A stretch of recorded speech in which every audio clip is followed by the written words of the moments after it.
Now we can bring in Anahita Motazed-Rad, visiting a senior fellow in the Department of International Relations at the London School of Economics. Anahita, thanks so much for joining us today. Now, these talks we've been discussing have been taking place as President Trump built up U.S. forces in the region. What sort of message is that sending to Tehran while they're trying to go to the negotiating table? Okay. Thank you for having me. Indeed, this message, according to the President Trump and administration, they just give one more chance to the Islamic Republic to come to the negotiation table, and they are intendedly, the U.S. administration, they're just trying to keep alive the negotiation line to see that really what comes up with the Islamic Republic leaders at the time, if they think that they are at existential threat moment and they want to deliver something. And I think that the President Trump and his administration has repeatedly mentioned that they prioritize diplomacy rather than any kind of military operation at the first hand, and they have also stated repeatedly their conditions, and added to all those conditions, the three previous conditions, they added also the violation of human rights at the time to that. So I think that we should see how it is going on. Well, I think that also we have to care that if the Trump administration is not just going for the military option at this time, it is a kind of more tactical caution, and I wouldn't see it as a strategic setback. And they are saying that what the Iranian leaders and Iran foreign minister, what they are offering at the time in the negotiation, in the new round of negotiations. Now, Anahita, as you mentioned there, Iran wants to talk about its nuclear program, and it really doesn't want to talk about anything else. But as you mentioned, the U.S. does want to talk about these other things: the human rights record, ballistic missiles, Iran's support for terror proxies, possibly. But we just heard from our correspondent in Tehran, where he said that it appears that the bar has been set low for the opening of these talks, and purposely so, to ease tensions. Do you agree with that assessment? It could be, yes, because and even I just add one another point. Iran even shifted the location of the talks from Turkey to Oman intendedly, exactly to seize all these kind of tensions that are at its highest in a way. So Iranians are very good at negotiation. Many believe that, but still, with the President Trump administration, we should see that whether this kind of approach and tactical approach of Iranian leaders at the time would work anymore or not. Because as I think many of us have heard yesterday from President Trump, this would be the last chance of Iranians if they want to have a chance of diplomacy. Otherwise, the President Trump wouldn't hesitate anymore if they want just to prolong the negotiation to find a way for the moment, just release from these high, pressure on them at the moment, because Iran, as this time, it's not just about their status at the region and the problem with the U.S., but also domestically, they are facing a very critical time due to the recent protests and the massacre that happened in Iran. Now, I think that's an interesting point that you make there, Anahita, that possibly one of the things Iran is hoping to get out of these talks is sort of to stall for time and possibly to regroup.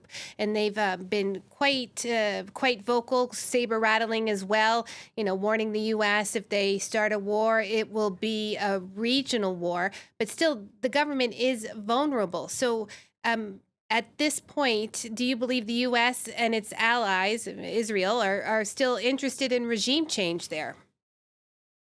Okay, I think Thank you. Very good question. I think about this kind of starting and launching a kind of regional war if the U.S. attack Iran. First, we should bear in mind that in terms of the military capabilities, U.S. and Iran are not in the same position. That's a very important point. However, Iran can do some retaliation if any military strike happens. In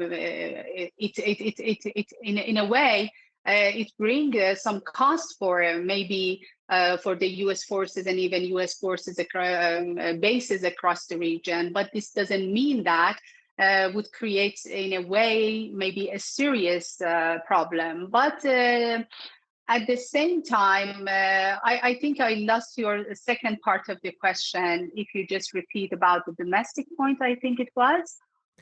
Yes, I was just saying that the regime it appears, after the prolonged protests, it's quite weak at the moment. And, Trump had originally said he was going to attack if they didn't stop killing protesters. So, but the thing is, if there is regime change, who steps in? Yes, exactly. Okay, there is a lot of, debate about the President Trump, statement about supporting Iranian peoples at the time of the protest, but at the same time, he stepped back and he didn't do anything. Just, at the moment, we see a large number of the massed force in the Middle East and a very heavy military equipment there that are ready for any upcoming military action. But at the same time,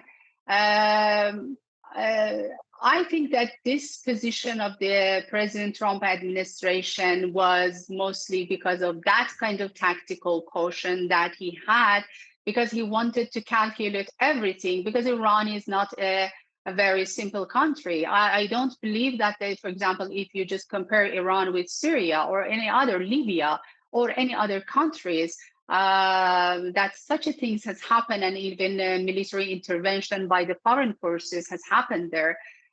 So they should be more cautious. I think it is more rational in a way, but this doesn't mean that it wouldn't happen. And also, I think that